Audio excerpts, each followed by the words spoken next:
Recording in progress.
Good morning and welcome to day 2 of the Lisbon Tourism Summit 2021. Today, I'm on an up-on, up-off bus in Lisbon and I will enjoy your rides at Citirama Belém line. Join me.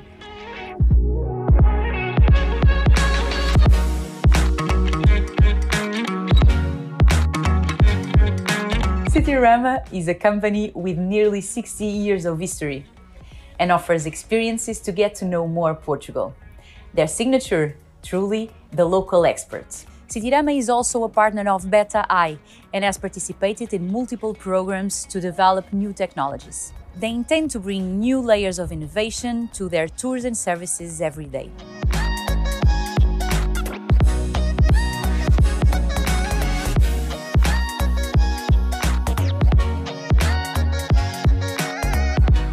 Awareness and commitment to a sustainability strategy is also on top of their minds. The entire fleet is modern and complies with the Euro 6 standards.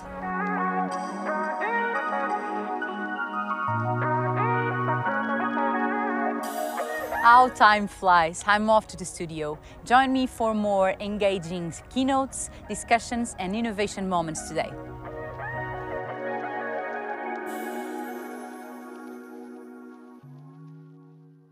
Good morning again. What a nice way to start the day, exploring Lisbon from a comfortable up-on, up-off bus. Welcome to the studio on day 2 of the Lisbon Tourism Summit 2021. The event is organized by Beta I and sponsored by Turismo de Portugal. This year's edition offers 3 days of great content to you. We started yesterday diving deep into the market value of digital nomads in our keynote by Rowena Hennigan. We met the people behind the Journey's finalists Box to Life and chat with their corporate partner Parques de Sintra. We had a great panel discussion around big data and sustainability and what it means for destinations, and we were inspired by some innovation sparks. So, my question for you is, are you ready for another day of exciting content? Let's see our agenda for today. We prepared a hell of morning for you. First of all, we will have Gabrielle Oster, our today's keynote speaker, talking about how she decided to work in the communications industry at the age of 12. And do not forget about our LST quest in our innovation moments. Then we'll have brief interviews with Pedro Trucado from Parques de Sintra and João Ascensão from Grupo Barraqueiro, partners of the program. Last but not the least, our panel for today. André Gonçalves from Beta I will be moderating a conversation about smart cities. Please do not forget you are part of this. You can always participate with comments and questions in the Q&A section. Our first speaker of today decided at the age of 12 that she wanted to work in the communications industry. That is why she has been observing the transformation in communication for over 40 years now. She is a communication scientist, an entrepreneur, a best-selling author, and one of the best-known experts on the future of communication. She loves communication, of course, she loves technology, she loves challenges, and she loves the future. Our topic for today: artificial intelligence, evolution or revolution in communication. Do not forget to comment and send questions in the Q&A sections during the conversation. Please welcome Mrs. Gabrielle Ochter from Germany. Hello, Gabrielle. Welcome. How are you? You don't have Gabrielle? So let's see if the communication goes. Thank you very much. Finally. Hello, Gabrielle. How are you? Greetings from Germany. I'm pleased to be able to join you today. Thank you very much for this opportunity. Thank you. Thank you so much for being with us. The stage is yours. So thank you that I'm able to offer you my thoughts in the next 25 minutes on why digitalization in communication is not only useful, but necessary.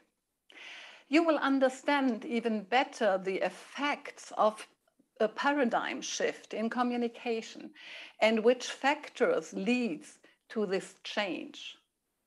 You will get an overview of the most important AI trends in communication. And whether you are in a medium-sized company or in a large corporation in the tourism sector, we all have the same challenges, because the factors that lead to changes in purchasing and information behavior of our target groups apply to everyone to the same extent. Do you remember, perhaps only from stories, the last huge disruptive paradigm shift in communication? With the advent of the internet over 20 years ago, suddenly there were websites, email communication, social media, e-commerce, and online media. The information and buying behavior of tourist and purchase departments changed massively at that time. New, faster, and more interactive channels were suddenly available, in addition to the usual communication channels. And especially in the tourism industry, thousands of stationary travel agencies have been swept away by this, because they did not react to the change in information behavior by using the new channels, because they did not react to the changed buying behavior with a change in sales behavior. This must not happen again. The famous philosopher Paul Watzlawick once said, "We cannot not communicate." That's right. But unfortunately, we can communicate very well past each other. If you no longer reach your target groups because they prefer other channels in their communication, then you are talking past each other. Not necessarily in terms of content, as it's sometimes the case at home with your husband, your wife, your children, but rather in such a way as if you would not meet at all. For the communication with your target groups, more communication channels as they arise through new technologies like digitalization or artificial intelligence are even an advantage. Because what happens with your information, which is heard with today's information overload only once? Nothing. Studies assume 6 touch points before we even take a topic seriously. And your target audience respond much better when the information reaches them multiple times and through different touch points. And it's absolutely mind-blowing. This is true even for internal communication. Great. More communication channels give us more possible touch points. They make communication more effective, but also significantly more time-consuming and more costly. Because can you use the same content with the same wording across every communication channel? Unfortunately, no. And can you just stop supporting a communication channel? No, because no communication channel is completely eliminated by the emergence of another channel. Channels lose importance, but they can also gain importance again. Email has not replaced the telephone or the letter. Streaming has not replaced television. Television has not replaced radio or cinema. Websites, online marketing, newsletters try to replace print media, but they haven't replaced it. And even in 20 years, when we have the ability to see what the others see via our brain-to-brain interface, or if we are able to exchange our thoughts directly, it will not completely replace video or speaking. if you are able to turn your, I call it natural respect for artificial intelligence, into structured attention to the future of communication, you will benefit from it. 3 factors lead to transformation in communication, and only one is caused by technology. Quantum computers are the tipping point for technology, because quantum computers can process massive amounts of data easily and quickly. Calculations for which even today's supercomputers would take years can be completed by quantum computers in a short time. Quantum computers enables the quantum leap, and change will never be this slow again.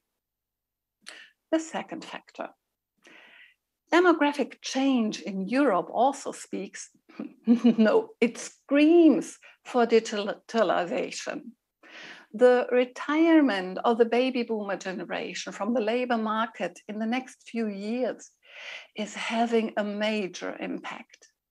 And only a much smaller number of young people are entering the labor market. This will intensify the shortage of skilled workers. And the third factor is the behaviors of your target groups. Consumers and procurement departments are already using automation, digitalization, and AI in communication and purchasing. Behavior is already changing again. Okay, Google, book me 2 tickets to paradise. Alexa, what are the most beautiful places in Europe? If you don't do voice commerce, these orders will completely pass you by. And a study by Capgemini implied that 70% can imagine that their voice assistant will soon be doing their shopping. You may not notice it yet, but where it helps people to avoid pain, AI will be used very quickly. Maybe you know the YouTube video of the very hyped digital assistant Google Duplex, the AI that calls a hairdresser or a restaurant in a very human voice and makes automated appointments and can also respond adequately to queries. Great video. But what are humans significantly more uncomfortable with than making appointments? Right? Canceling appointments. And that's what Google Duplex is mainly used for in the English-speaking world today. Now, let's see what you can do yourself with AI in communication. And maybe it will help you to differentiate between AI solutions that help you save time and resources and AI technologies that help you gain new insights about your target groups. Let me share my presentation with you.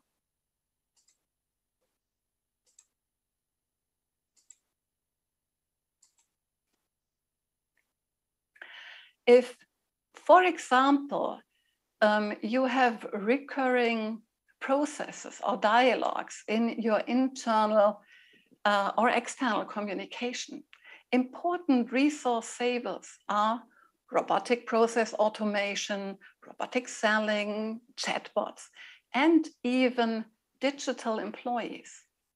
On the other hand, we talked about making your message available through multiple channels so that you can reach more of your target audience. And that is all about content in different content formats. Let's have a closer look on how AI can help you with this challenge and save time. You can create audio content such as audio guides or podcasts with a very human-like voice that is automated from text content. You can choose between different genders or even different characters. And the voice can already be extensively adapted in volume, speed, or intonation. And with speech to text, it's the other way around. You convert audio content from audio and video files into text.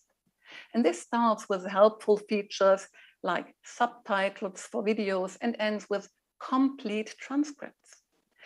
It depends on the preference of your target audience, how they like to observe the information. And even the technology to produce deep fake can help you produce personalized content for your target groups. Bruce Willis, who was recently seen in a commercial for a Russian telecom provider, but he was not actually flown to this yard in the Black Sea for the commercial. A body double was filmed and Bruce collected a whopping $2 million for allowing the advertising company to superimpose his fake face onto the face of the body double. And an Israeli startup has turned Rent My Face into a business model. Anyone can speak into a conventional 4K camera in front of a green screen for 10 minutes, showing various facial expressions. And these recordings are enough to create any kind of deepfake video from them. In this way, even pre-produced videos or the video content can be personalized. Creating or adapting relevant text content is often a bottleneck today, and artificial intelligence makes suggestions on how to phrase a sentence better, create complete texts, adapt these texts to be displayed on different social media platforms, write complete books or even screenplays. And today's solutions, they are not yet perfect, but they are getting better and better every month. In the English-speaking world, the technology for automated text creation with GPT-3 is already operational. Unfortunately, it is not yet ready for other European languages. It also makes difference when or where your audience wants to receive information. To be able to quickly switch between the different formats, text, audio, and video, and even use augmented, mixed, or virtual reality, many companies are currently developing different smart devices. For example, smart glasses, or smart heads with a display instead of the glasses, or the smart data lens. And this lens projects text, graphics, and video directly onto the retina. This means that it works even when you have your eyes closed. Unbelievable. With this, tourists will soon be ready for the metaverse. Science fiction author Neil Stephenson invented the metaverse 30 years ago in his novel Snow Crash. And the metaverse is a digital parallel world into which people immerse themselves because they want to escape the ugly and violent reality. The metaverse is a holiday from everyday life. And I'm sure it will be closely linked to tourism in the future. What's wrong with experiencing the excitement or the relaxation of a holiday virtually before or after the actual trip. Microsoft, game companies, and dating platforms are already working on solutions. And Facebook has just renamed itself Meta. If they all worked together on one metaverse, it would have the potential to become more popular than the internet as a communication channel. And AI help you also gain new insights about your target groups, for example, through emotion recognition. Based on the pitch of your voice, timbre, rhythm of speed, etc., the emotional state is determined in real time. It is not what they say, but how they say it. And also, our facial muscles are extremely telltale. They are up to half a second faster than our mind. And for a human, this difference is hardly visible.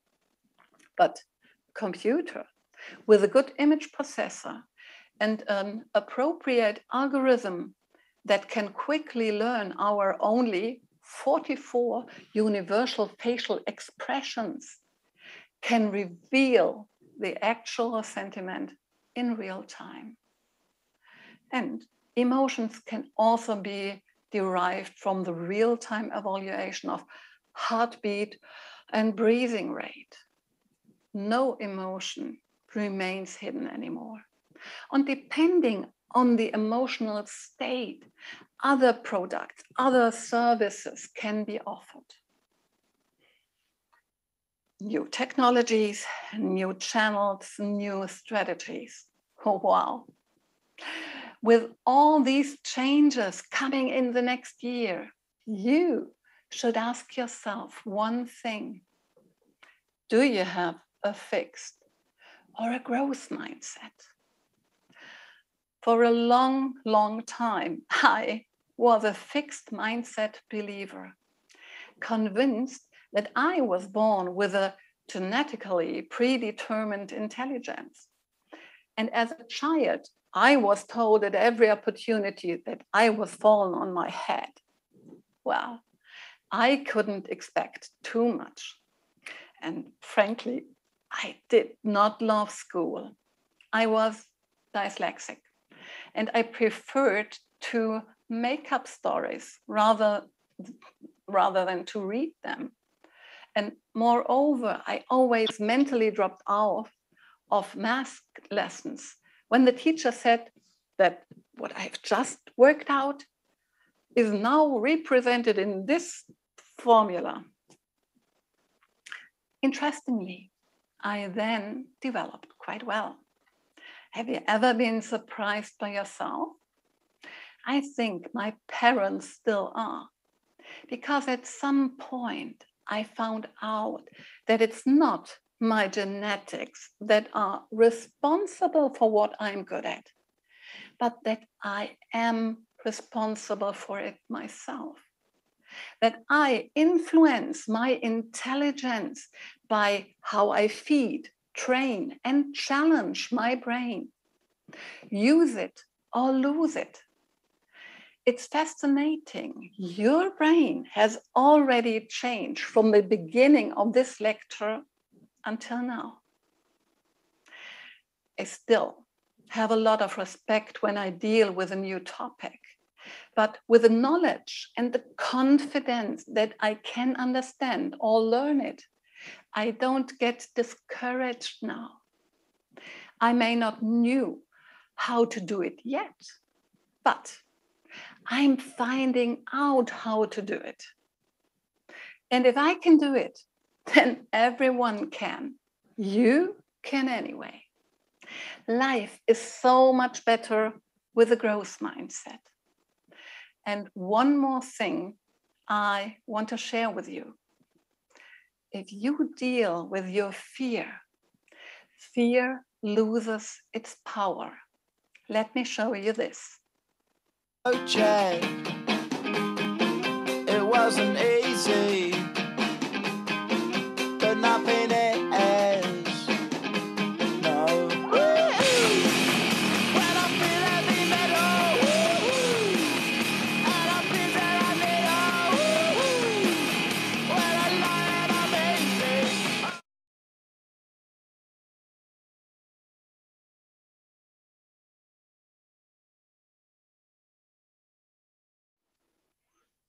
I jumped, and I can still hardly believe that I did it.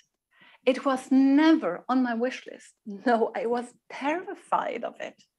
So why did I jump anyway? I accompanied a friend to his first skydive to take photos of his adventure. And with my huge camera, I was allowed to go everywhere, behind the scenes, into the training sessions, directly onto the landing field. And I saw the euphoric, glowing faces of the people who jumped. And I built trust with the skydiving instructor. When someone canceled and a jump became available, I, cheeky as I am, said, oh, if I wasn't too heavy, I would jump. It soon turned out that my weight was still within the tolerance zone.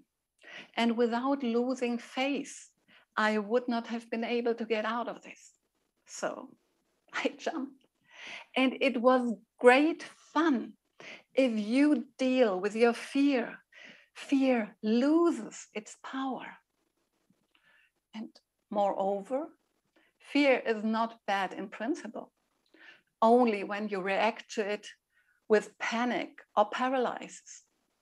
Fear is even positive because it wants to make you smarter. Fear prompts you to go and get the information, get the support you need to feel safe. Please pay attention to the future of communication. Oh, and if you like a free link list with video examples of AI solutions for communication, drop me a line by mail or on my website or LinkedIn. Thank you very much.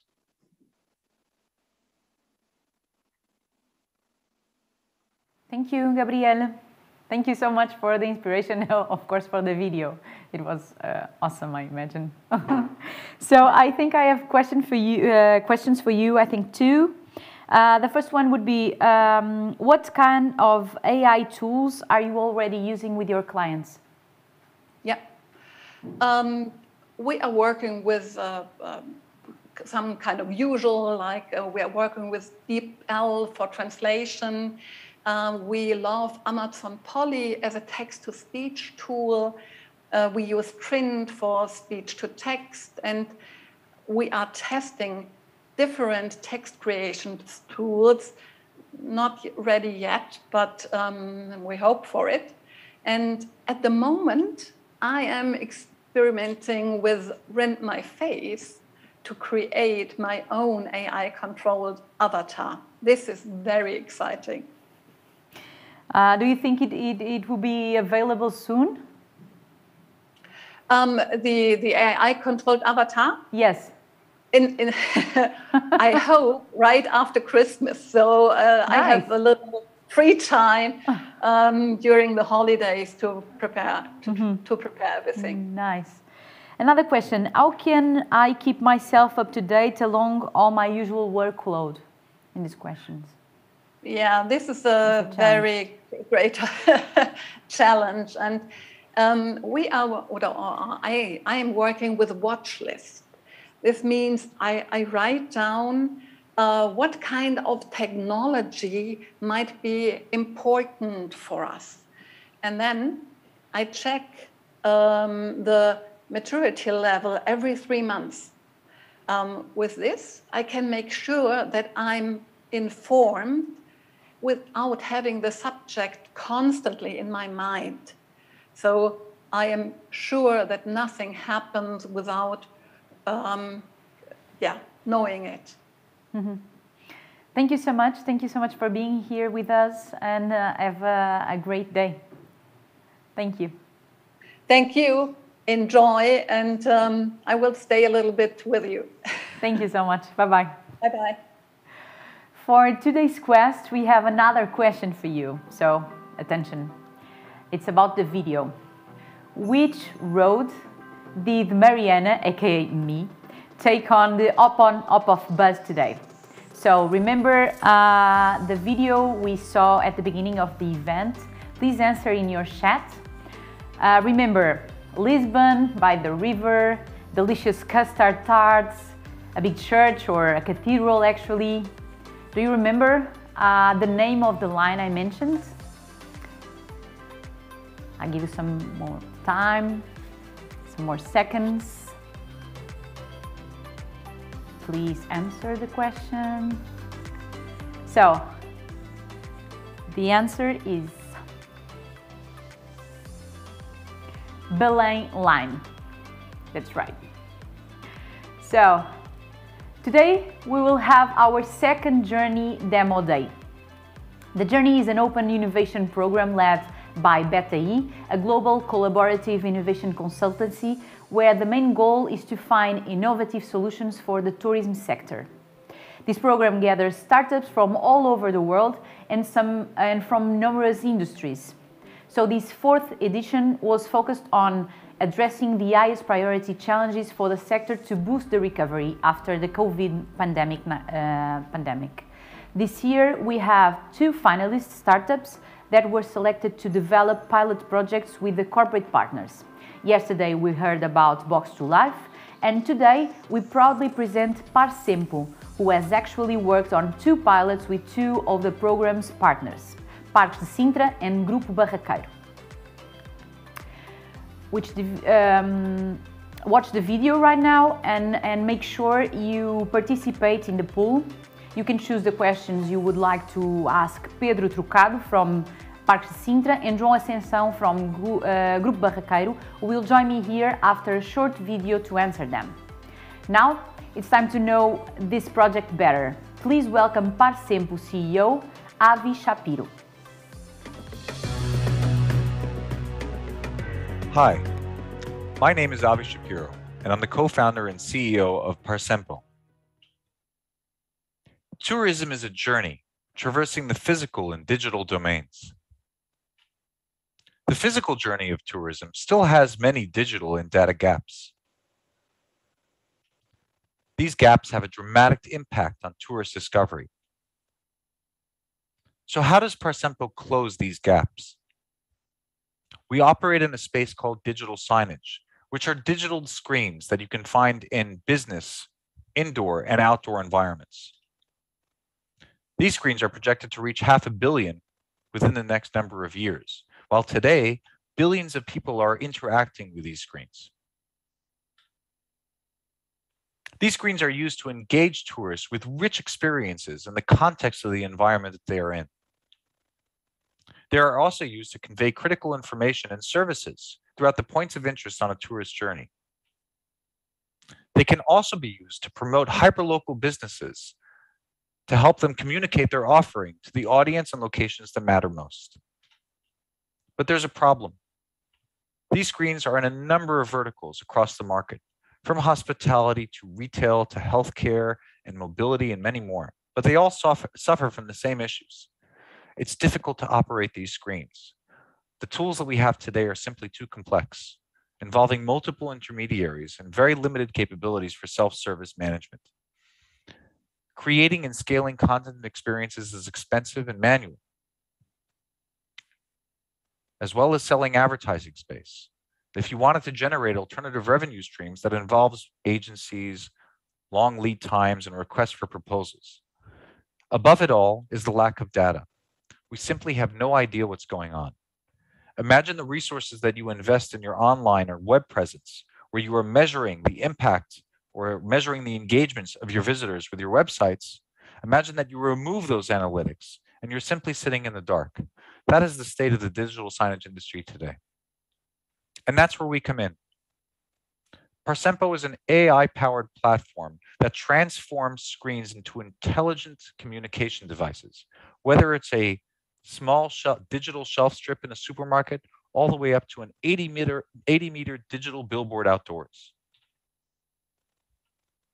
We are backed by Nielsen, the global media measurement company, and Techstars, one of the leading accelerators in the world, and are now active in 7 regions working with Tier 1 brands.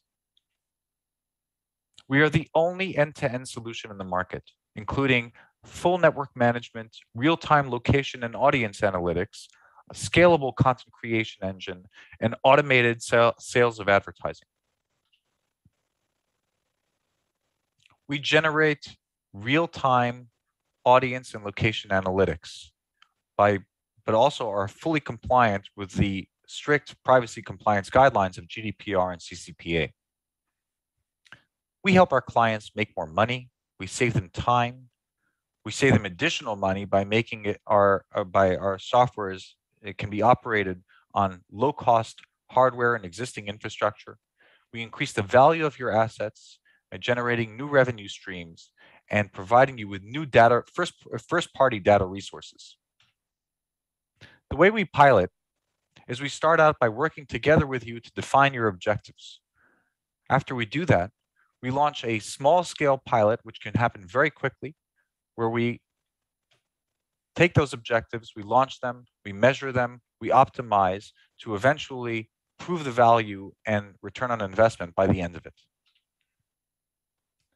We have been working with Parque de Sintra to define and classify the groups of visitors in order to promote and communicate and provide the correct communication that drives them to the sites and experiences that matter to them the most. We have been working with Barraqueros Group, City Rama,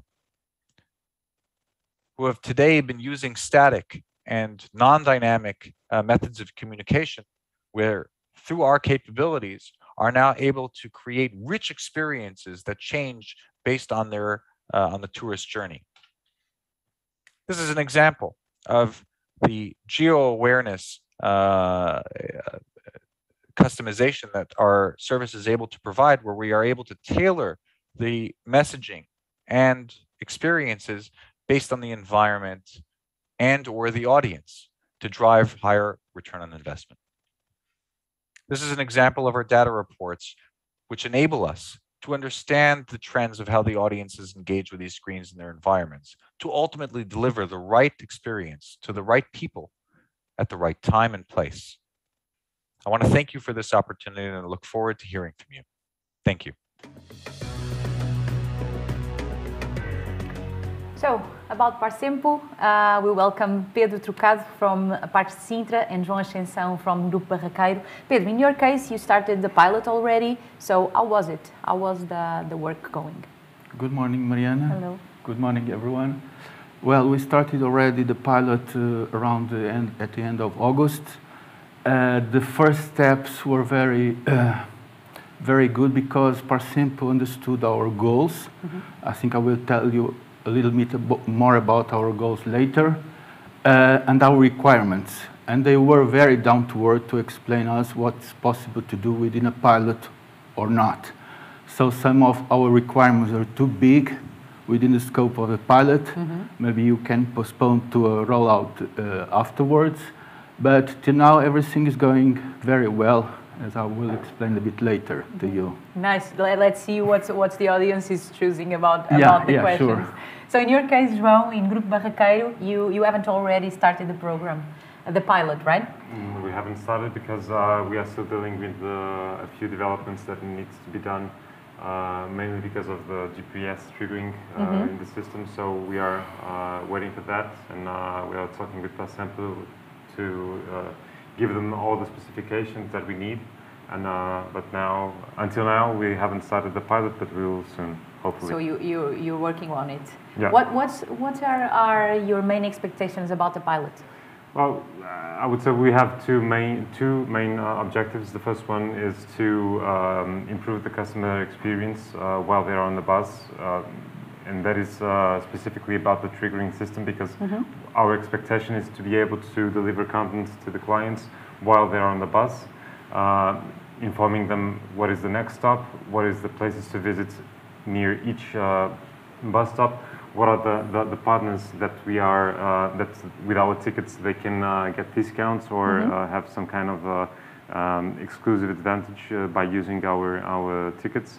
And the second main objective is to be more flexible in terms of communication, to be more, to have a higher rate of response, because until now we are using offline means of distribution.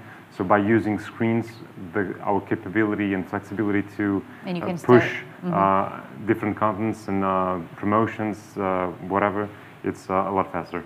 Okay, nice. You were looking at the questions the audience chose. So the first one for João will be, how will service quality and customer experience be improved? You were talking about that. Yeah. Especially in terms of while the client is on the bus during the hop on hop off tour in Lisbon or in Porto, to precisely as I was saying, to be able to deliver content specific to a certain location in the city, informing the clients where they should visit near Rossio, for example, or Praça do Comércio, to say to inform the clients that near that bus stop you can visit 2 or 3 places to have discounts in certain restaurants or museums or attractions. That is the kind of customer experience that we want to improve and to be able to deliver that to the clients. This is a very competitive market, so to be able to improve the service this way, we believe that it's a step forward, and it will be very recognized as a quality or experience improvements to the clients. We believe in that. Nice. Pedro, in your case, the question that were most voted was, what are the main resorts of the pilot so far? Yeah. Just to give you some context, Parque Sintra manage all the heritage sites in Sintra, and within those venues we have around of 30 screens already in production. So we have done the digital transformation some years ago, but we didn't have the extra feature that Parsimple provides us, that's the knowledge of our audience. So we had the screens, we had the playlists, we managed those contents, but we didn't know the audience. So extra feature is great for us because we know already some data. Like for instance, in the first month we had more than 65,000 post views. It's a huge number for just 1 month. From that interesting fact, almost 65% are female viewers, much more than male viewers. So we can work on the contents knowing that, on the playlists. But the most important is the viewing time of each piece of content. And for instance, we know now that each piece of video is viewed around 20 seconds.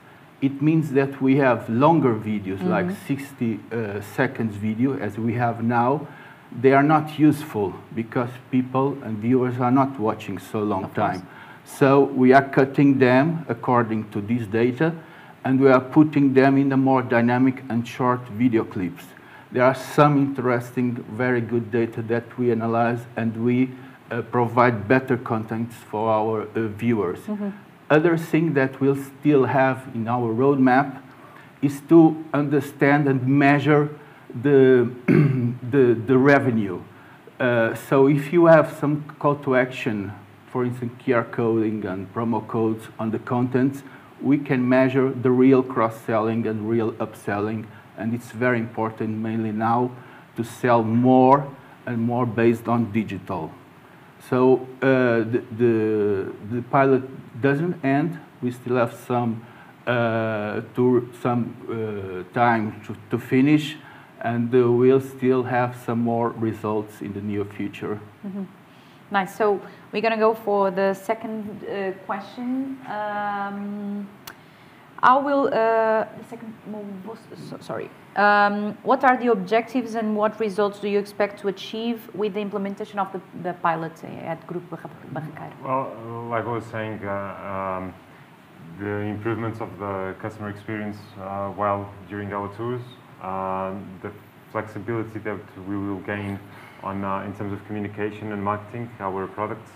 At the end, it can also be it can generate other streams of revenue, namely to be able to sell advertisements to specific partners that would make sense to our service.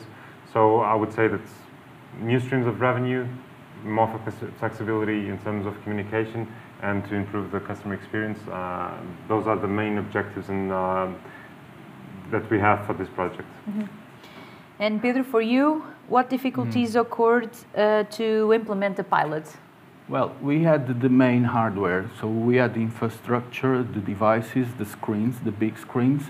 So we just had to buy some web cameras and some Android boxes to run the ParSimple player. So we didn't have any struggle on this. We have chosen 3 locations for the pilot, as Avi said in the presentation. And then the learning curve for the software is very easy to learn. It's very flexible. So the CMS is very easy to deal with. The tricky thing is to choose the right position for the screens, to test the distance for the viewer to the viewers, the lighting conditions. But all of that were very easy to set up. And in 2 weeks, we had already set up all the infrastructure and the solution to start the pilot. So it ran quite well. Quite well. Thank you. Thank you so much for being here with us. Thank you. So the moment has come now for the ones who have managed to obtain our special ticket to meet today's keynote speaker, Gabriel Ocher, in the exclusive session with only a small group. So join the link now that we have shared with you in order to enter the Zoom meeting where you will be able to interact and learn more about what the revolution of communication is all about. In the meantime, our main stage will go on a 20 minutes break. Grab a coffee, relax your eyes, stretch, and we will be back soon with more Innovation Sparks and a fantastic panel. So see you in a bit.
Welcome back to the second part of the second day of the fourth edition of the Lisbon Tourism Summit. For our Spark Startup moment today, we will have not one, but two projects.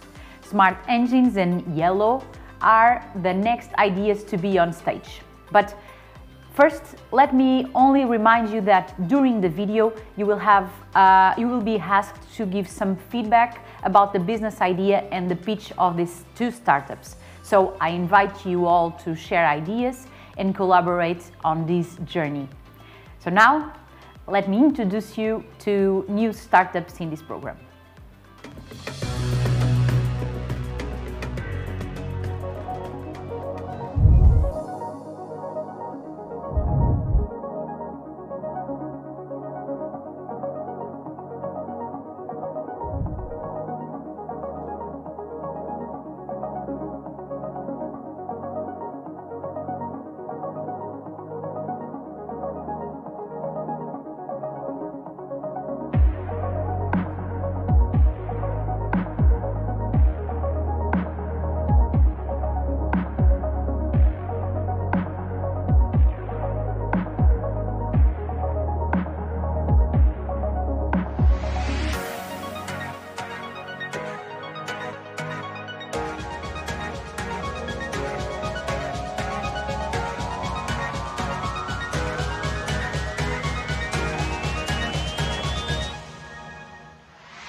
Hey there, Mike Ausums here. I'm Yellow co-founder and director. Been in this terminal and payment business for about 25 years. My mission is to create amazing products, applications and services. Here's the Y7. It's going into production and live trials. Quick demo. Didn't work. Another demo. This worked. You see? So, I'm certain this is going to be greatly appreciated around the world. Hello, I'm Daniel, Yellow co-CEO and co-founder. Retailers are under a lot of pressure to improve the checkout and payment processes at the store, but they do not have the right technology, resulting in client frustration and missed sales opportunities. This is why we created the Yellow Terminal. It accepts all payment methods, Stripe, chip, contactless, QR code, and can run any Android application locally or in the cloud. With this Yellow Terminal, salespeople can initiate and close transactions in the aisles of the store. Customers can order and pay at the table in restaurants. Imagine you are in the hotel and need to check out, but there is a long queue. There is also a Yellow self-service terminal. All you need to do is to tap your hotel card, check your invoice, and pay. Off you go in less than 20 seconds. We facilitate in-person commerce, increase sales, and improve customer satisfaction. We are currently deploying at scale for 4 organizations in Germany, the Netherlands, and Spain. Now that we have built the foundations, our priority is to provide complete solutions for particular verticals such as retail, hospitality, healthcare, and transport. Thank you so much for participating and providing your feedback to us. So, next up is today's second LTS panel, dealing with the topic smart cities and how to successfully optimize operations through technology. But first, for you at home, you can ask questions in our Q&A section, and there will be time in the end of the panel to answer them. So participate in this panel also and make part of it. It will be moderated by André Gonçalves, Senior Project Manager at BTI. Hello, André. Good morning. Are you there? Hello, everyone. How are you? Thank you, Mariana, and thank you all of you for being here at the Lisbon Tourism Summit on a really interesting topic on smart cities and how to successfully optimize operations through technology. And you know, this is a really interesting topic, and for sure, I couldn't do this on my own. So I'm really happy to have here in the panel with me a set of amazing speakers and panelists that will help us debating the role that smart cities play in all the optimization. And taking this into account, I would like to invite here with me on stage to have Mario Cruz, Head of Marketing at Stratio, Stephen Murray, Head of Future Projects at Zomato, Miguel Clement, Co-founder at Noitrail, and Manuel Nina, Co-founder and CCO of GoParity. I'm really happy to have all of you here. Well, first of all, thank you, and thank you for all the participants that are here. And I would like to start by this introduction on the role that smart cities play within the whole ecosystem, and looking at this and looking at some data.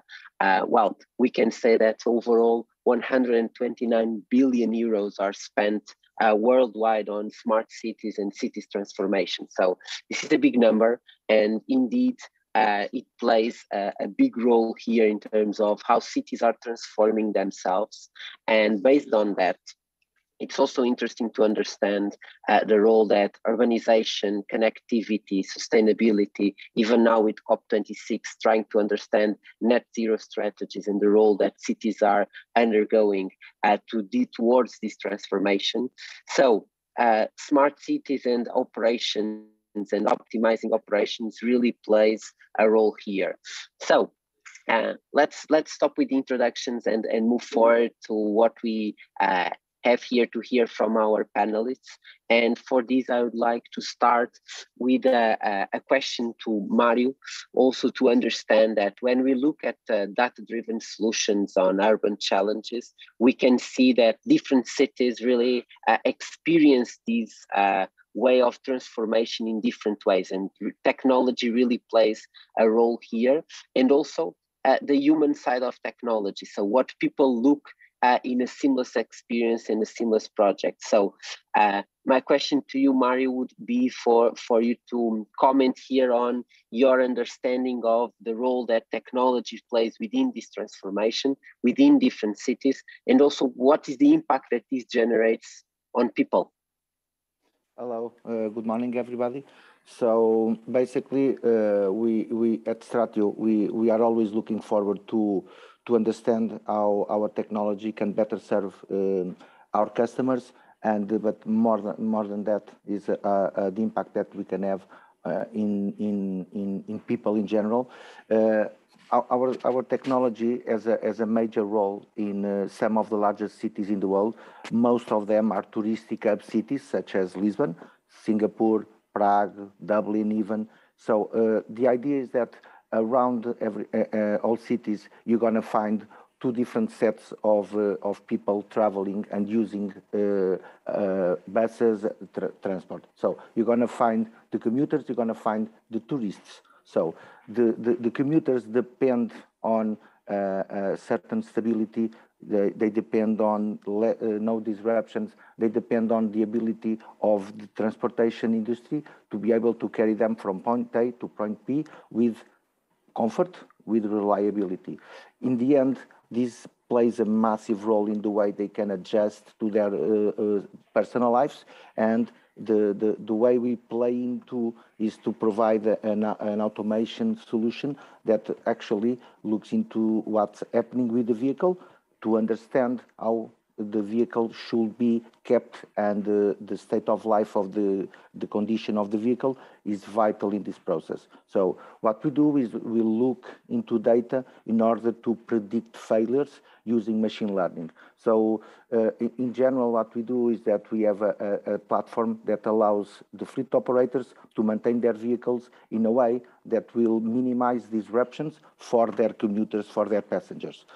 On the other side of the coin, you're going to find all the tourists that they usually typically have 1, 2, 3 days to travel around the city, and the less disruptions they have, the better for everybody. So the idea is to provide a seamless experience when visiting a city using urban transports.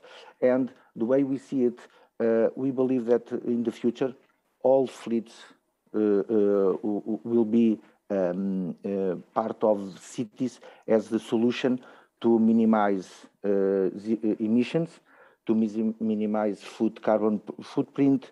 And our idea is that in the end, if we can support the companies implementing these systems, we are basically supporting the world in general, the people in general. This is one of the human sides of our technology, which we actually believe it's making a difference. And in the end, it will play a massive role in the way technology impacts people's lives. And this is a bit the message that we always try to push through our early adopter customers. We have a new technology. We are looking to implement it in as many places in the world, obviously, for many reasons. At the moment, we have operations in 17 countries, and in most of those operations are in cities, because these are exactly the places where most people use buses to travel around, being commuters or being passengers, or being tourists. Sorry. So in the end, we can see a correlation, a very, very, very clear correlation between sustainability and between efficiency. So the more efficient a fleet becomes, the more sustainable it also allows it to become, and the more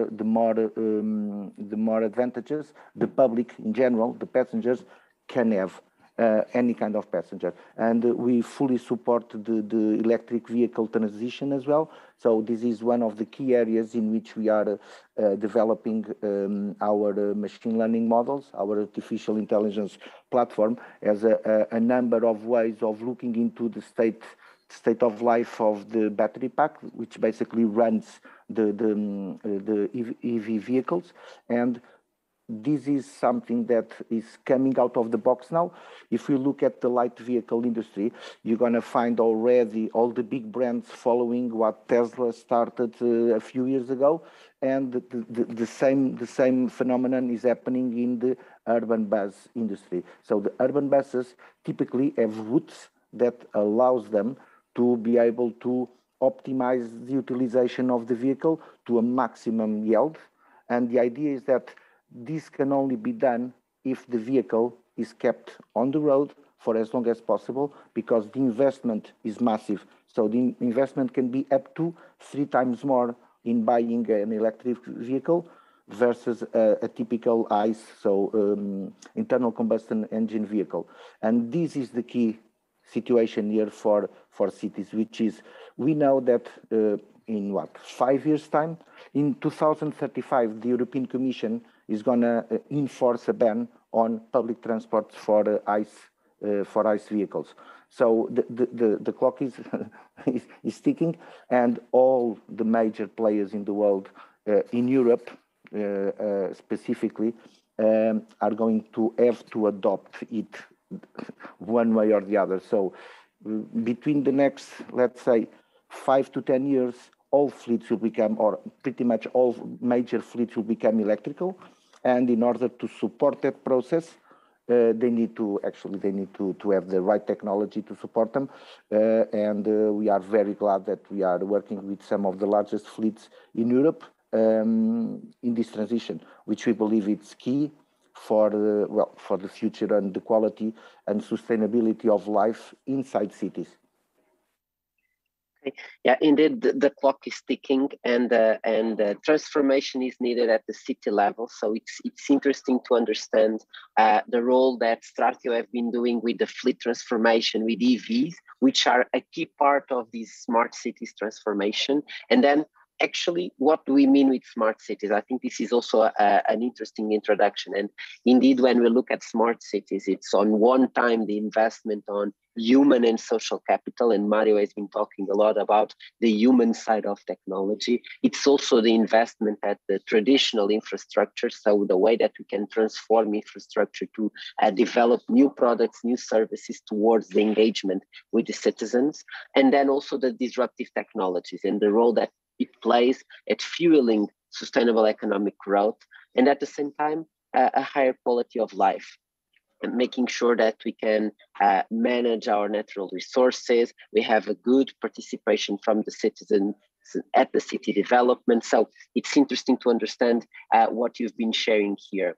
And now let me introduce you to Steve from Zomato, which has an interesting job role as head of future projects.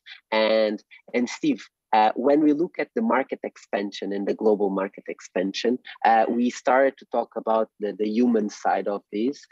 What do you see as the main cultural differences when it comes to technology adoption? And at the same time, and with your experience at Zomato, what impact does it have at the tourists' level of expectations when they travel to another country? What do they expect from the cities in terms of their smartness and the role that technology plays?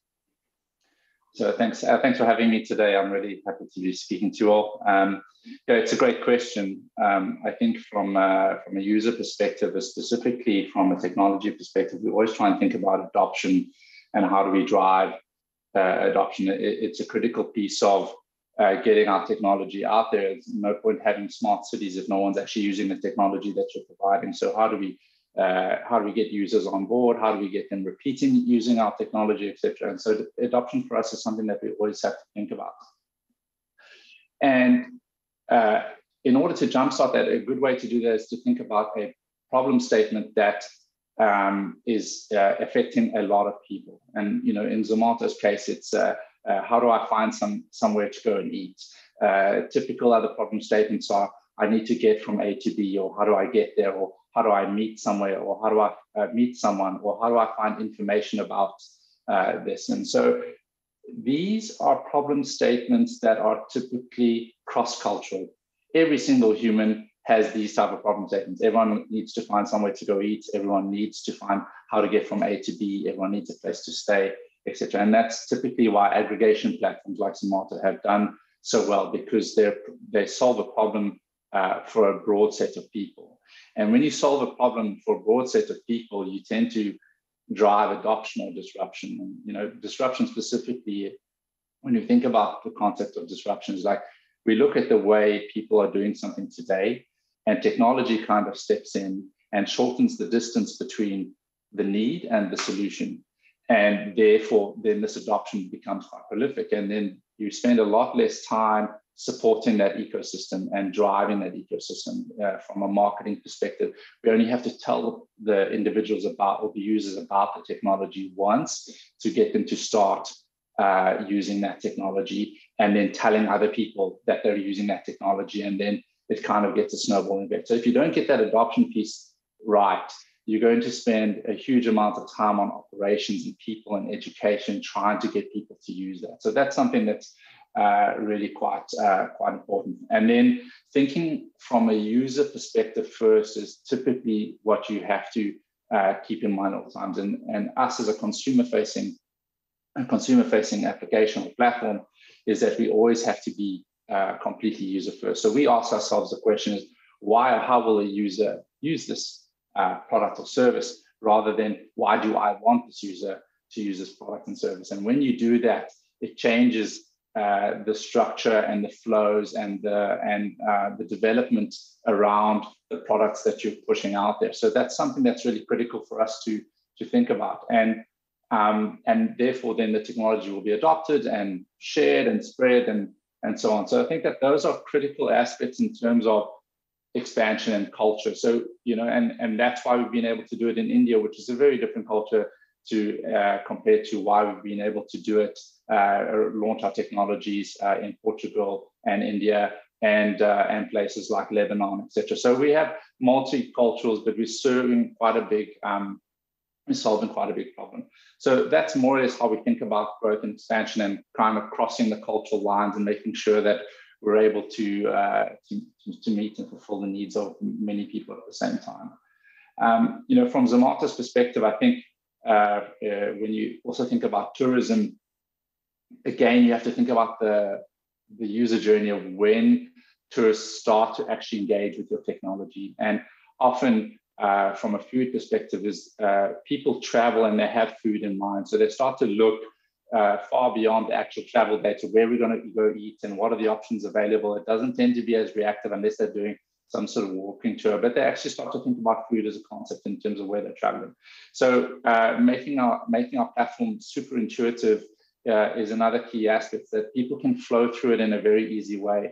If the flows become excessively complicated, they tend to be not used as much. And another component is thinking about the industry and whether they can operationally support what you're trying to push. A great example of that is like contactless dining. When COVID hit, we launched contactless dining and we solved everything in relation to the contactless dining experience. So we said, okay, we're going to give you the full bouquet of everything that can be done. And we launched amazing technology into restaurants. But what we didn't think about is the operations of the restaurant, that there's still a waiter there and there's still a menu there. And when those two things exist, they're fighting against the technology that you're providing, because often it's easier for someone to put up their hand and ask for help from someone directly, rather than engaging with contactless QR code, scanning it, entering their order number, and then in the middle of the meal, they want another cold drink or they want another add-on to their meal.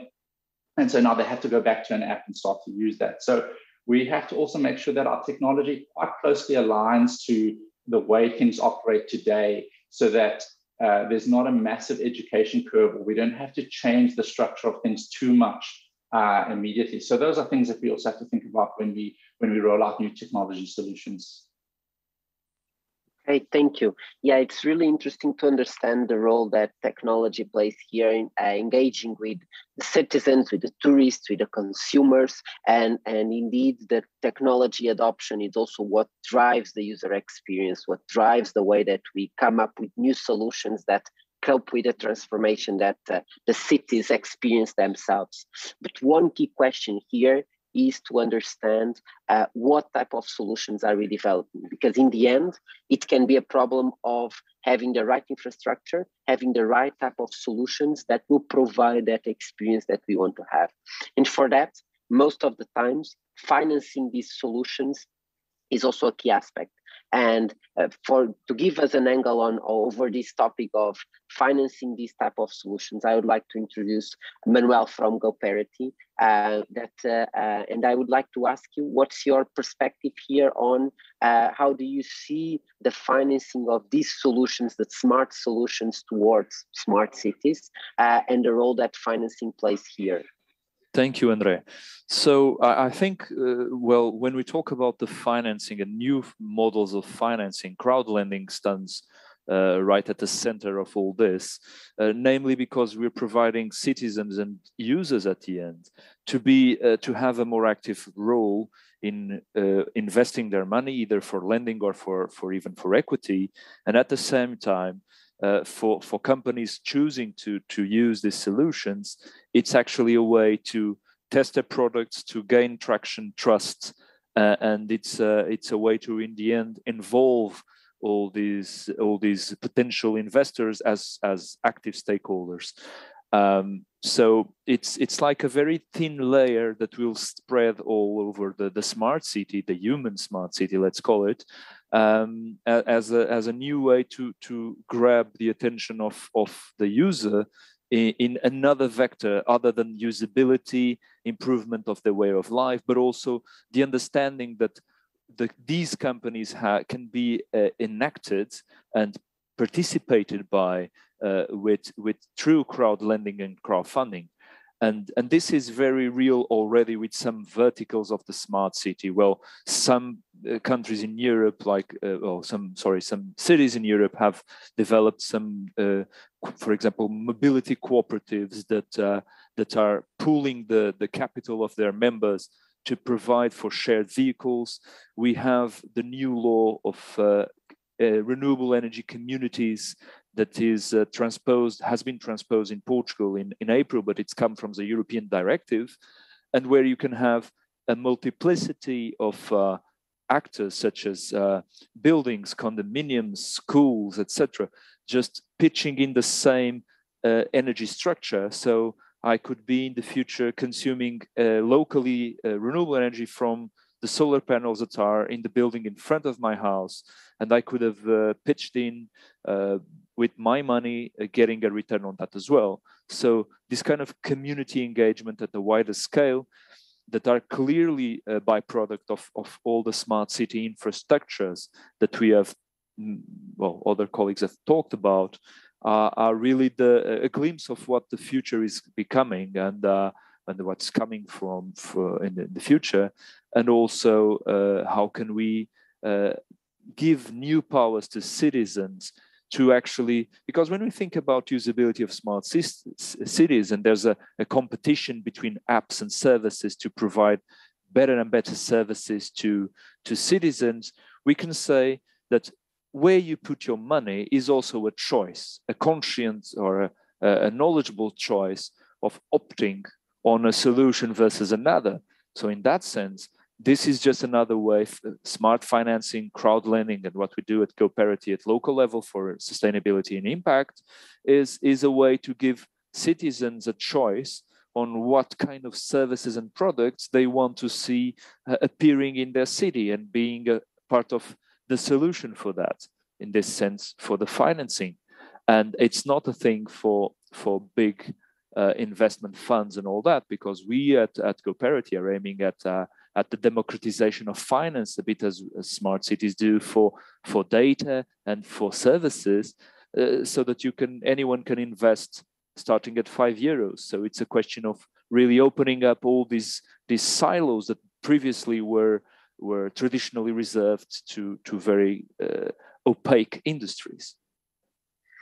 Yeah, it's interesting when you talk about decentralization and democratization of these new solutions that we are offering either at the city level and then the enterprises that exist towards these new solutions. And you mentioned the example of the local energy communities, which is really interesting because it's indeed a byproduct of the way that smart cities have been digitalizing their processes and ensuring that new solutions arise and give birth to new ways of citizens to engage with the city and between the citizens themselves. And for sure, smart grids and energy decentralization will play a key role over this topic, and it is one of the axes on the smart cities level. So it's interesting to understand the way that financing these new solutions and ensuring that we are actually choosing where we put our money, to quote you,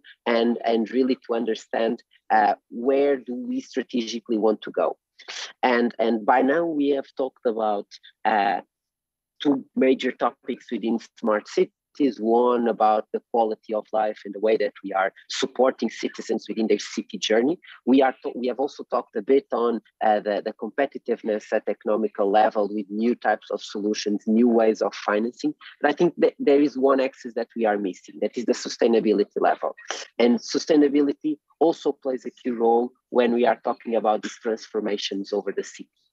And I'd like to ask to Miguel from Neutrel, also about this topic on sustainability. And of course, one of the main goals of the smart cities is to optimize its resources, reduce energy consumption, and also to support this sustainability journey.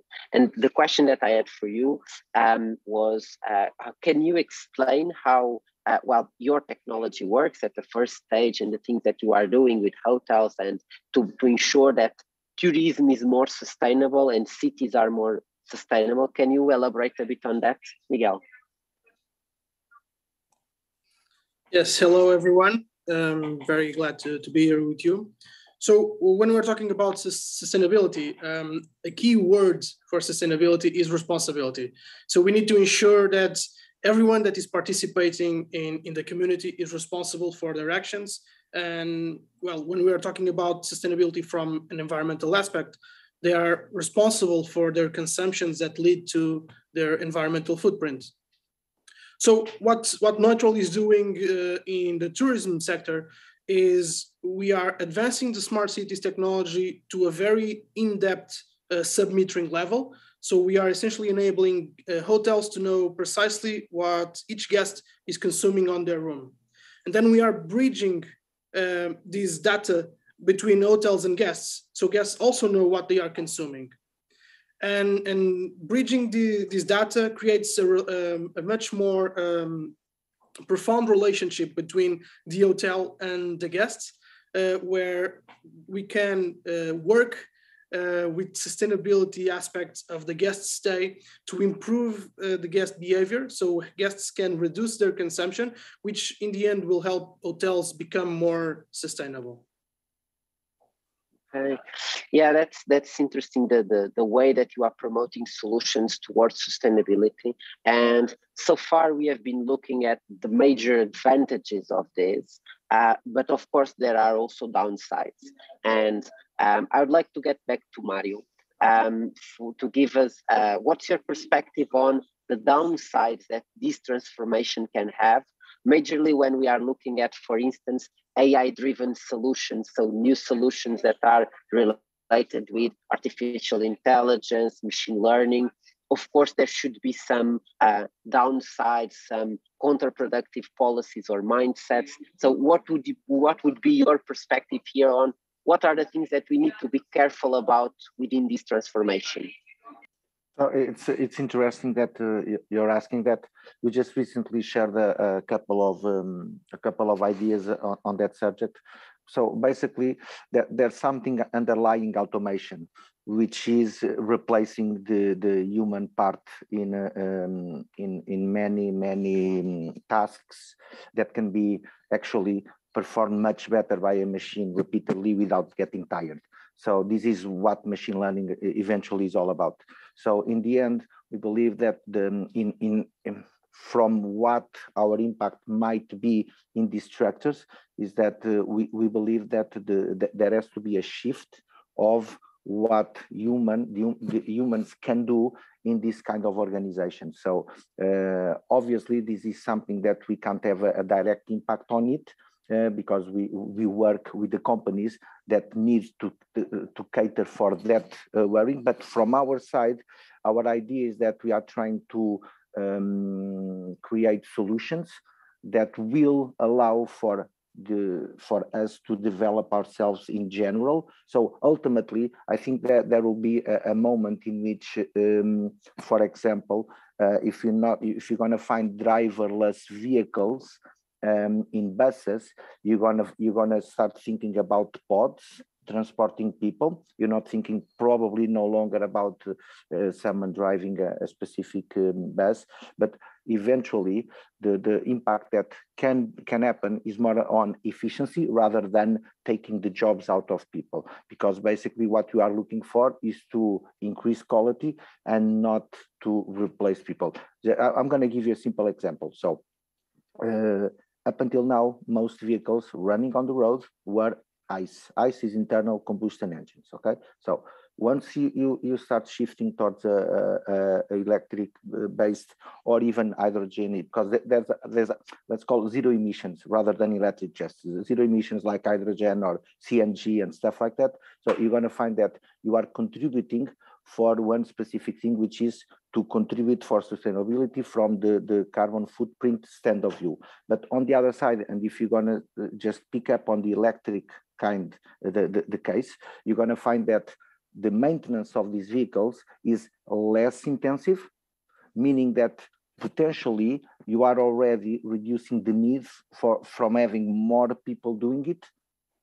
And there's a bit of a transformation there, which we believe the answer, I think it lies exactly on the same answers regarding other industries, which is you do need to make people available to knowledge and to education so that they can start performing other tasks that machines can't do. So I think this is it's generational. So I think we are coming into a generational shifting, and we hope to contribute the best way we can. We are definitely not looking to replace the human being for machines, but actually there are tasks that are much more well performed by machines, if you want, rather than people. So I think it's a bit, I don't know if this make any sense, but this is the way we see it. So otherwise this industry will be out of business, and we need to keep moving forward, isn't it? So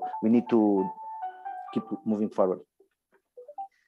Yeah, indeed. I think we are on the edge of a paradigm shift where we are moving towards these human-driven solutions to some machine-driven solutions, which creates a set of, I wouldn't call problems, but challenges that we need to overcome. One of them, as you're mentioning, is automation and replacing the human side of things and the role that humans play. On the other side, for sure, we'll have some ethical challenges as well that we need to overcome. You were talking about the self-driving cars. Well, for sure, some ethics will have to play a role there, and some challenges we have around that. But also when we talk about sharing economy, what are the opportunities that it creates to new people, new jobs, new ways of working? So for sure, technology creates here either challenges and opportunities. And looking at that and getting back to Steve, well, Zomato for sure has implemented a lot of these new, I wouldn't call automations, but new technologies. You talked about contactless dining. We had the takeaways, especially with the pandemic, the online reservation, so a set of new transformations. And then my question for you would be, what do you think are the key success factors in order to this technology to be successfully deployed, and also to enable optimization that in the end can be a key objective for these new technologies? So what's your perspective on this? Yeah, so just one very small thing is that when we look at, just going back to Mario's piece, that when we look at technology enablement and you talk about people being replaced, actually the whole ecosystem gets better. So people don't get replaced, the responsibility just changes. So moving into new areas or new opportunities will create somewhere. So like everything gets better in a smart city. So even the education gets better. So the access to education, all of these things change. So you can't look at it in one area only. You have to look at the entire ecosystem. So there will be some changes in what people do, but they tend to move into other areas as we look at these things. And I think just going to the question that you asked me now, what we've seen is that you have to also look at the context of what you're launching the technology into, is how things operate there today to drive success. And contactless dining was a good example. I was trying to express is that we threw every feature and functionality at that solution. We said, okay, this is what the environment needs today to provide a completely contactless solution. But when we arrived at the restaurants, they weren't operationally ready to adopt that technology. And to say to the restaurants that, well, we want you to remove all of the menus from your restaurant, and we want you to remove all of your waiters from the restaurant, is a very difficult thing to do when they're not ready to do that. So what would happen is that a user would sit down at the table, scan the QR code, start the processes, everything starts off great, but then normal behavior steps in the way, and how users are used or customers are used to engaging with the restaurant now needs some sort of educational curve. And the way that the restaurants are used to engaging with the customers also needs an educational curve. And so if your solution is too far away from the way the context is today or the way the environment works today, it makes it quite challenging. And if that educational curve is too steep, you can find a lot of bounce away or rejection of that technology. So what we're trying to find is like, what is the version 1 today? Okay, people need a digital menu available so that they don't have to touch a menu, but they can simply speak to a waiter and put their order in. And evolution number 2 is that complete integration into the restaurant's environment and saying, okay, these are aspects that you can now change your waitering staff to do. So instead of helping the customer, what they can start to focus on is what's the ambience like, what's the experience like, how fast does the food come back from the kitchen, etc. How receptive are they to to your customer and making that experience much better. So they can still do other things, but let's change from the mundane of putting the actual order into the pod. So instead of going to the terminal and punching in the order, that's already gone straight through to the kitchen. So we're going to free up some time here. So those are things that we found or we've learned that you need to kind of approach these in a step-by-step method. So I think that understanding the context of the environment that you're pushing the technology and making sure that it's easy to receive that. So I think those are critical things. And then also like, how accessible is your technology? Something with a book a table or making an online reservation. We take this for granted. Like in Portugal, specifically Lisbon, we have so many restaurants. You could walk into restaurant 1 and not get a table, but literally next door, restaurant 2 has a table. So reservation behavior is not very, very high here yet.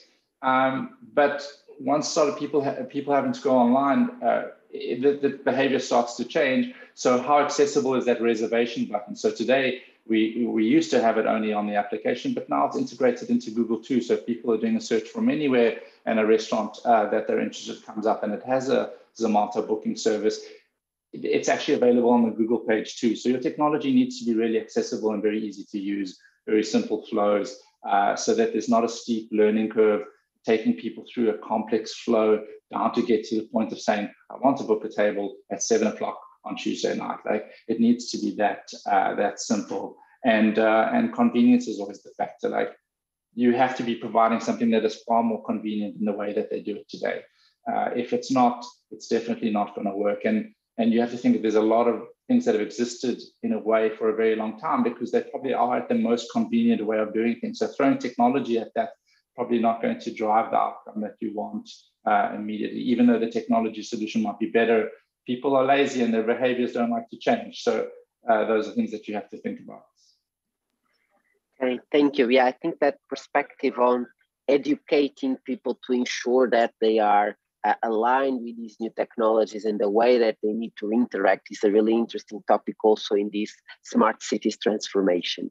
And well, we are almost running out of time, but and before going to Q&A, let me ask here 2 last questions, and then I would invite everyone to ask some questions on the chat for the last topics here. But let me move to Manuel again about the way that you were talking about where citizens decide to put their money, and it's also a choice that they can do. And with everything that we were talking here, and from your experience at GoParity, my question is, where are citizens wanting to invest in terms of new solutions? So when we look at the solutions that you have, either at the crowdfunding platform on GoParity and the remaining ones that you know, what is the citizens' behavior? Where are they deciding that this is the most interesting solution that I want to put my money on? So what's your perspective here?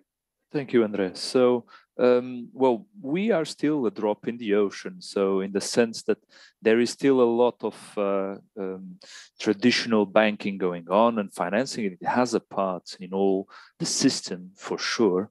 What we do see is that more sustainability aware investors, even private ones, do think that they want a bit more of ownership on decision on their investments. And although banks have moved towards providing green bonds and green ETFs and all these kind of structures, there is also the search for more specific one-on-one investments, but so from our experience, it's not very clear what are the new trends in terms of investment, because we are still a very tiny part of all this ecosystem. But for sure that every time we see, for example, that there are innovative solutions that even local production of that's actually a trend which we have seen, which is local production of food in urban centers. So both vegetables and beverages and all this kind of more micro kind of production, that's something that it's clear for us that it's an area that people want to support, because in the end they will be having these services on their own neighborhoods, on in neighboring neighborhoods, so they will have an interest, like a personal interest in funding something that then they can have a profit from, or they can use. But also a very standard thing is the investment in for Portugal and Southern Europe is the investment in renewable energies at local level. So what we call self-consumption, not the big solar farms outside cities, but the rooftops and the opportunistic applications where you can actually improve the energy efficiency of a city without using agricultural land or otherwise opt for a use. And I think that's an example. And the other one is also in our area, the retrofitting of buildings, meaning how can you improve the energy efficiency of cities, not only by producing renewably, but also to having more comfortable and efficient houses that spend less energy, and that's an example of an area that I think many companies are now looking into the cities to make them more comfortable for the users. Okay, thank you. And yeah, when we look at these new solutions that well, customers, citizens are investing in and dedicating their money and their efforts in developing, indeed, renewables are a key topic. Retrofitting, as you were mentioning, the decentralized production. Then, for sure, this has a lot of impact within the cities, and this creates changes within the cities. So. And to finish before going Q&A, my last question would be to Miguel. And on your perspective, what would be the most critical changes that we must make to face the future of tourism effectively? What's your perspective on this topic? So regarding the participation of Mario and Stephen, it's obvious that the future of tourism is unavoidably linked with sustainability, and transportation is a major impact within travel and tourism. So we need to have sustainable travel, sustainable ways of transportation. Of course, this is more difficult between cities, but within a city, it's very much possible to achieve. And then we need to think of the user experience, like Stephen was saying, also within the smart city. But when we think of tourism as unavoidably sustainable, we need to start to look from a governance point of view. So when we're talking about the hospitality sector, we know that the European Union has developed management audit schemes for the environment. And these are instruments that are voluntary. So for hotels, they define what are the best practices for the sector.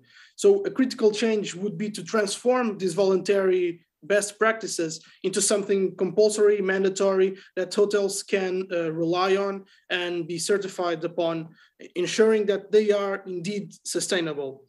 And then we need to listen to guests.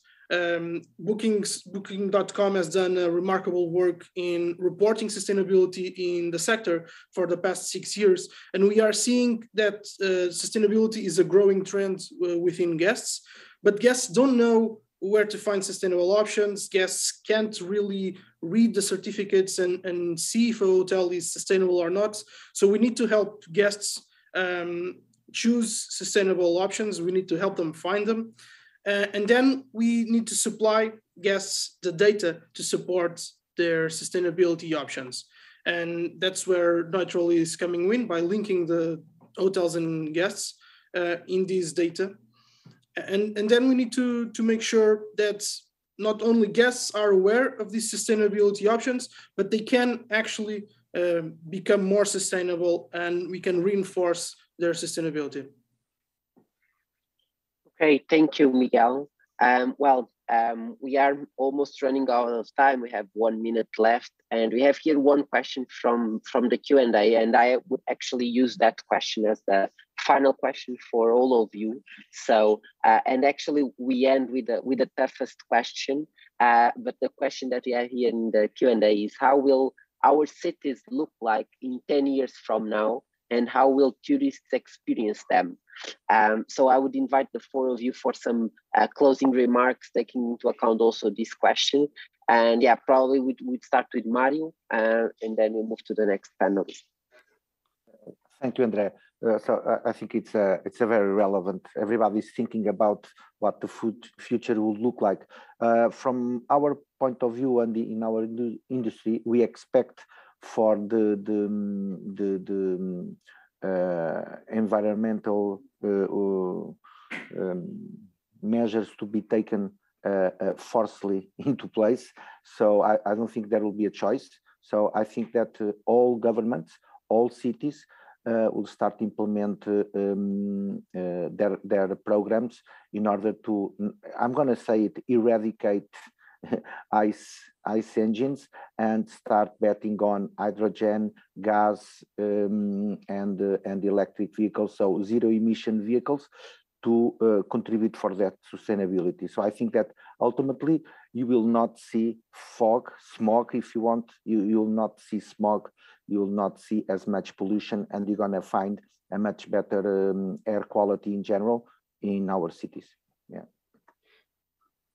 Thank you. Steven, your perspective here. What they will physically look like, I don't know, but what I definitely feel is that they'll be more connected, giving consumers a lot more visibility into the choices that they're making. From a food perspective, you'll be able to open an application and see where your food is sourced from, what the carbon footprint in relation to that food is from, what the wastage of the restaurant providing that food is like.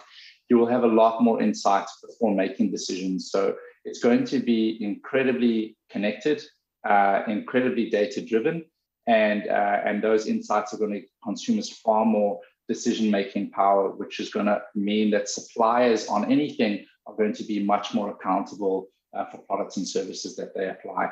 That's what we definitely see from as data continues to grow and more insights develop. Thank you. Manuel, up to you with a tough question on how cities will look like in 10 years. Oh, I'm a believer in technology. I think building on what Mario and Steven have already said, which is clearly, I think, the path.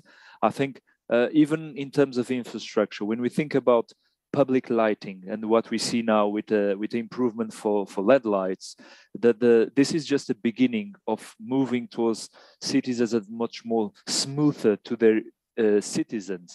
I remember 10 years ago when we started talking about public lighting as a layer of the smart city, and the municipality of Agde in Portugal was one of the first to do this massive investment at the time. And they had this testimony from a guy who was living and in a street of Agde that was retrofitted. And the guy said, well, you know, the first time I was able to sleep with my window open was after you moved to LED lights. So there are these strange upgrades that we will get in our lives that we don't even see them until they happen, and that's what Mario tells about, you know, reducing emissions, reducing pollution, but also noise, the way you connect with the city, and what Steven was saying about the connectiveness of all these services and data.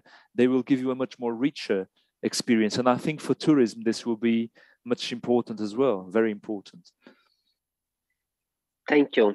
Miguel, here at Smart Cities, 10 years, sustainability, what pops in your mind? Well, pretty much what Mario, Steven, and Manuel have already said. And if we factor in tourism in smart cities, I don't think that a few days will suffice to experience what a smart city is. And so with the trending rise of digital nomads, we can expect that kind of tourism to pop in for smart cities, meaning that digital nomads will live in cities as in a way to experience that smart city. And that will be a major trend in tourism in 10 years from now. Okay, so we are finishing our panel, and time flies when we are having fun and meaningful discussions. So, well, let me thank the four of you for being here, Mario, Steven, Manuel and Miguel for this panel, and which I think it was a really insightful one with some topics around smart cities. And indeed, when we look at smart cities, there are several domains that we cannot forget: environmental level, the education topic that we mentioned here, security, mobility, economy and sharing economy, and the role that this plays within the transformation. And in the end, the way that it affects our quality of living and the way that we are planning to experience a different city and new ways of living. So with that, let me thank you all. As Mari was saying in the beginning, clock is ticking. So creating new solutions towards smart cities is key, and tourism must be unavoidably sustainable. So sustainability will for sure play a key role here. So thank you so much for this amazing panel and for the discussion. Thank you everyone that was part of the Lisbon Tourism Summit and all that were attending here. Let me wish you a great tourism summit until the end. So I know that you still have some more sessions. And yeah, I would say that it's a wrap, and really happy to have all of you here. And now over to the studio and to Mariana. Thank you all. Thank you so much, André, for the insightful panelists and for the interesting conversation about how the futures will look like in a few years. Imagining what has changed in Lisbon and in all the cities of the world in the last few years. It's hard to imagine, but I hope that cities can be able to be a nice place to live in the future. So this second day of Lisbon Tourism Summit was, in my opinion, amazing. We talked about communication and about free falling, of course, you remember. Learned about smart cities and about yellow and smart engines, the startups we presented to you. João Ascensão from Grupo Barraqueiro and Pedro Trucado from Parques de Sintra also shared some insights about the experience with Parcempo, the startup that created a pilot for them. And once we are in the hybrid event, you've got the opportunity to share insights and participate in the discussion by sending us your messages and providing precious feedback to the startups. Tomorrow will be a brand new day, the last day of this year's edition. And let me tell you something, you will not want to miss what we've prepared for you. Spoiler alerts, at our panel of tomorrow, we are going to discuss the role of startups during the pandemic and in the post-COVID environment. The keynote speaker will be Chris Carmichael with the great experience in working in travel and online travel. Over the last 15 years, he has specialized in innovation for travel, covering the rise of mobile and web 2.0. through to today's opportunities with virtual reality and artificial intelligence. We are going to have 4 innovation sparks, free inspiration alert for you, and you will always have our Power LinkedIn, a group where you can see what's going on, talk to people, share ideas, maybe find a co-founder for your startup, networking, and so on. It is really simple. Just follow the link at the chat room and go there. Go now. Now it is time to say goodbye for today. Hope to see you tomorrow. And please don't leave me alone here, okay? See you tomorrow.